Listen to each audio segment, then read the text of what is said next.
สบายดีพี่น้องพ่อกับลุงใหญ่พี่น้องบรรยากาศดีขนาดบรรยากาศผมมีเดชพี่น้องเลยอยู่บนเนาะดูแลพี่น้องเลยเป้าหมายของลุงใหญ่คือเสียงห้องเสียงเซลอยู่เลยติดแมงจันพี่น้องเลยมันเหนียวจันลายคักพี่น้องเลยเสียงผมเป็นประตูเนาะแต่ว่าโอ้เดี๋ยวไปมีคนมาติดแล้วคนมาติดแล้วเราติดน้อยเนาะเป็นยังเนาะการหาอยู่หากินมันก็เจ้าหาคอยหาเดี๋ยวมันก็พอได้อยู่พี่น้องเลยมันมีมากผู้เดียวเปล่าสีลาดเพิ่นไปเฮ็ดเพื่อนไปติดกะโหลเพื่อนเขาไงก็มาผู้เดียวมันเนาะผู้เล่นเป้าหมายการจุดติดไปผู้เล่นเราไปเสียงมิงจันอยู่ทางป่าหมดเลยเนาะมาถ่ายทำบรรยากาศน้ำธรรมชาติพี่น้องเอ้ยวันนี้หาดูหากินตามดอกตามป่าเสียงสนั่นอยู่พี่น้องเอ้ยเปิดกันเช็คที่ได้บ่ได้เลยพี่น้องครับนี่มาผู้เดียวอุ้ยรอดก่อนน้ำรอดเขาหัวหน้าเขาเสียงเซลอยู่มีคนหาแล้วผมมาคนเดียวพี่น้องให้มันได้หรือบ่ได้เราพี่น้องเนาะได้บ่ได้กะหาเฮาบ่เฮ็ดบ่ลงมือทำกับบ่ฮู้พี่น้องเลยได้บ่ได้ก็ต้องไปฮอดไปให้ถึงมาคนเดียวมานี่ว่าสิไปตึกปูตึกปลากะมันบ่เด็ดเนาะบรรยากาศก็คือลมรั่วอยู่ที่เราผู้ท้องฟ้ากับมืดครับคือฝนตกนี่มีแต่ขึ้นโน้นโคกเท่านั้นแล้วบรรยากาศคักกระดีที่น้องเลยมันกินเข่าแล้วก็มาพอดีเที่ยงเลยถึงจะครับเสียงขนาดนี้ใกล้เข่าเลยย่างมาอะไรก็เมื่อยเลยเถอะเพราะว่าทั้งนี่ก็ไปทั้งใดกะบริคอยย่างไปเลยเอาไม่จะขี่รถไปจอดเปล่าเลยจะเป็นกันกันเนาะ2 มือแล้วยังไงได้ย่างเนาะย่างมาหาจักรจันอันนี้กับโบไก่ก็ได้กับบ้านที่เราทักหลังเขาเด็ดบ้านมาหอดพี่น้องเนาะกาเกียมบาทใส่ตังก่อนมาลุ้นกันพี่น้องว่าจีได้พ่ออยู่พ่อกินบอมันนี่เนาะมาลุ้นกันอีกทีนึงพี่น้องเดี๋ยวไงถ่ายเบิ่งเนาะได้พี่น้องเฮ้คัก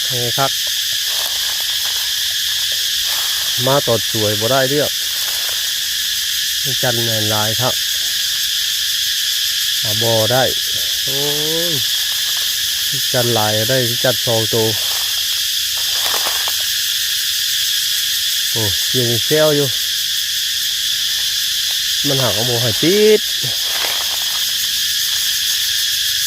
ก็คือไซมันบอกให้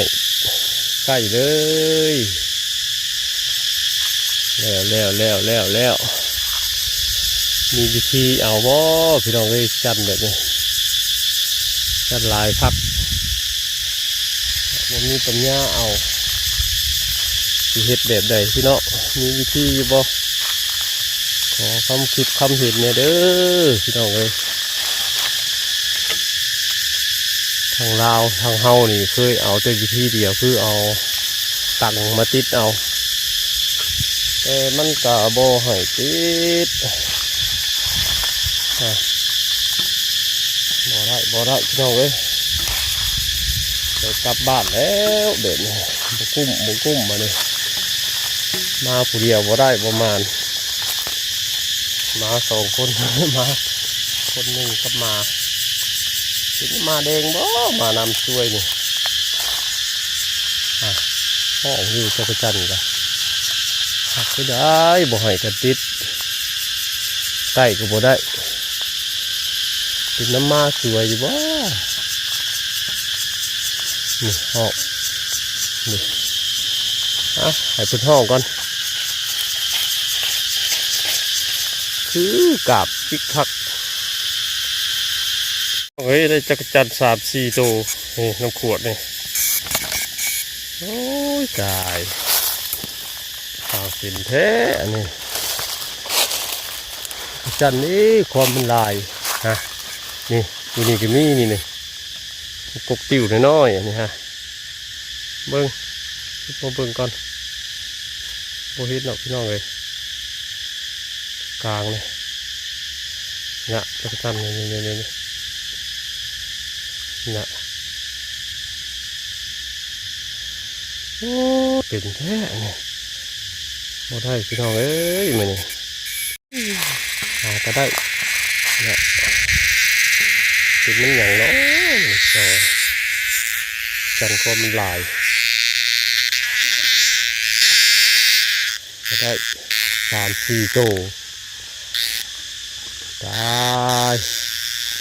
เป็นน้ำมาสวยแล้วบ่เนาะมีวิธีไปแต่เด้เอาเนาะไปแต่เด้พี่น้องเลยจะกระจับนี่เพิ่นมาขายที่หลายแท้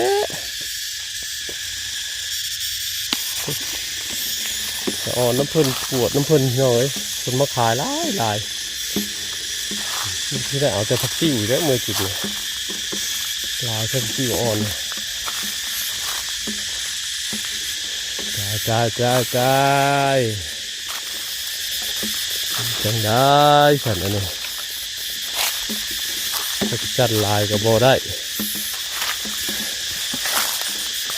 เลยก็คือเก่าเป็นบูยูให้พี่น้องเอ้ยนะอันนี้ก็ได้ห่าน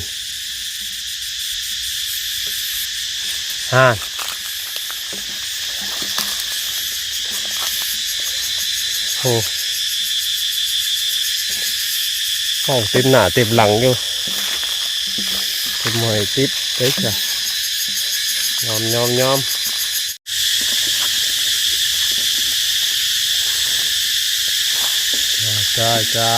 อมแล้วเป็นหอมคักที่อยู่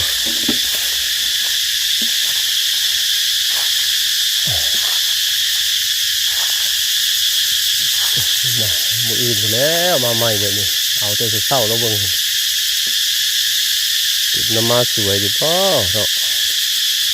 ไม่ได้พี่น้องเลยยอมแพ้เลย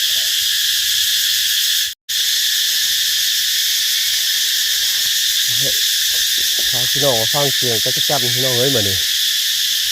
มาเมืองจันทร์กับบ่ได้เดี๋ยวมาฟังเสียงเท่านั้นแหละมาฟังเสียงแล้วก็กลับ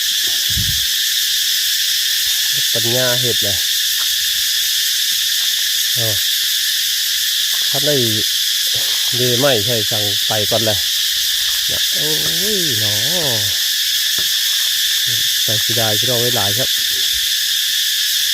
มองปัญญาเอามัน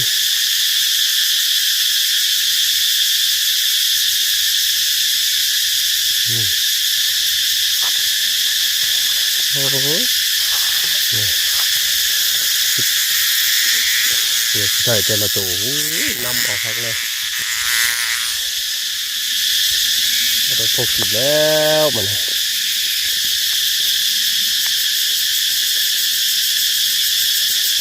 เปลี่ยนเวลามาก่อนบัดมือเศร้ากะไม่ได้คอยมาตุเศร้าไปเรียกไปงานแล้วจ้อยสวยอีกเป็นคนได้เชือโตนึงเอาไว้จะได้เพิ่นได้แค่กันแล้วเล็กถ้าอยู่ได้ต่ำมือเล็กเลยมือเศร้านี่กินมาเลยพี่น้องเลยมาหาจิตตอนแรกหลายอยู่ให้จิตอะไรมันยอมรับว่าโหใช่ยอมรับว่าลายดีเท่าจักรจันทร์แต่ว่าผมมีวิธีเอาเพื่อนเนาะจะสิเฮ็ดได้ไดหมดแดงกับพวกหมดแดงเนาะเป็นหมดปลาหมดแดงเห็นว่า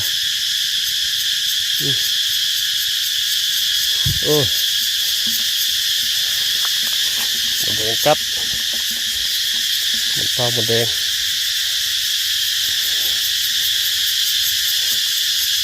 ไปออกไว้เจ้าเลยมานี่จันลายอยู่ครับ หอยติดหอยใกล้เลย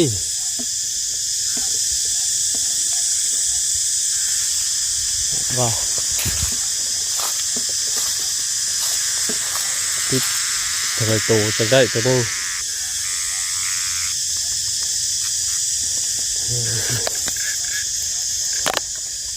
หาดูหากินกันสิเด็ดพี่น้องเลยมือแต่ละวัน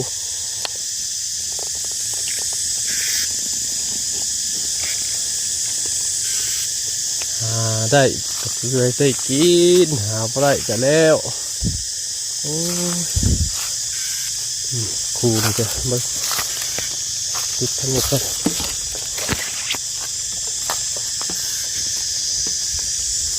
โอ้ครับพี่น้องมาสวยเนาะมาสวยมันก็เลยติดบ่อได้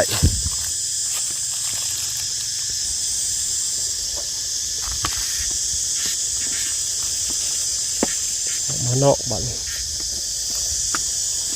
เลยงวยกลับเลยพี่น้องเอ้ยบันซึกว่าบ่หมานเลยบ่ได้จังว่ากันไหมหน้าผู้เดียวมัน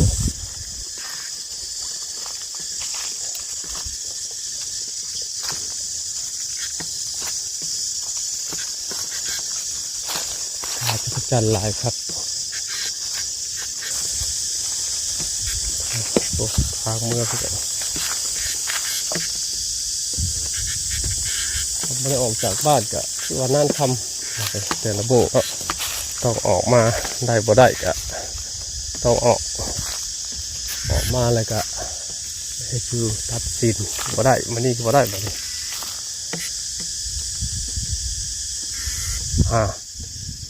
เป็นยังไงวะมือสั่นมั้โอ้ยตาจะลายจันเดี๋ยวขึ้นฝ้าตาลายเลยเดี๋ยวมาดิ่ง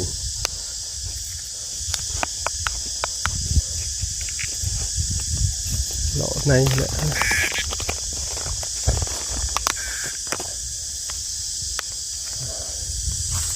รับกินดูไงกับบุ้งลายพี่น้องเลยมันนี่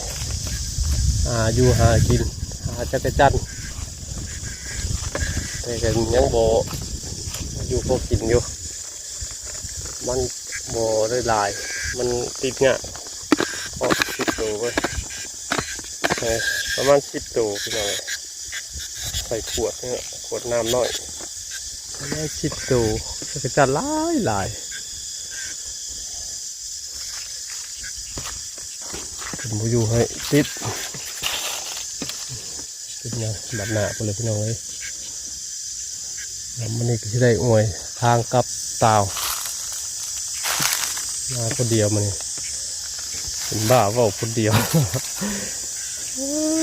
มาหาอันบรรยากาศถ่ายบรรยากาศให้พี่น้องได้ทำเบอร์กับส้มกันเนาะบรรยากาศดีพี่น้องมันนี่ลมพุ่ด้วยกลับบ้านพี่น้องเอ้ยมันนี่ใดก็ได้ออกจากบ้านนั่นแหละเมื่อใดไม่ได้ออกจากบ้านก็คือนั่นคำพี่น้องเนาะคนรวยอยู่แต่เฮือนอะไรก็ได้คนเคยออกจากบ้านเลยออกมาก็ออกมาป่าพี่แหละอยู่หากินได้บ่ได้ก็เนี่ยแต่ดวงขอเพียงแต่ได้ออกมามันนี่ได้ออกแล้วช่วงไงมันนี่เป็นตัวหนึ่งแล้วนะเอามันจะได้มันซุกนอกแหละจะกี่สูบเยอะจันก็ได้ไปเลยเน่น้ำบุกก่อนใส่อีกเดี๋ยว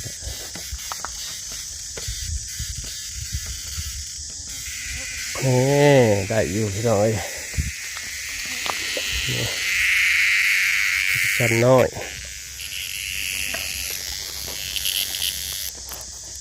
กลับบ้านกลับซองถือว่าคำแล้วมานี่เฮงเด็กเขาเลยออกจากบ้านมาเลยออกมาหาอยู่หากิน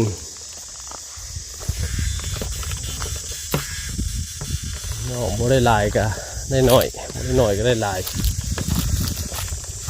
ได้อยู่ครับในออกมาเลยอีกจะมือจะไปคุณเล็กน้อยปลาชีพากันลงไปหาปลามันแบบหนาวอากาศหนาวเนาะยังไงแล้วก็แล้วอากาศหนาวไปเปลี่ยนทิศทางขึ้นมาติดจักจันปกติกับมาก็บอกสีละพี่น้องหัวป้ากันจักเตือก็บอกสีละเนาะปลาหมูพวกพวกการเนี่ยไปทางมัน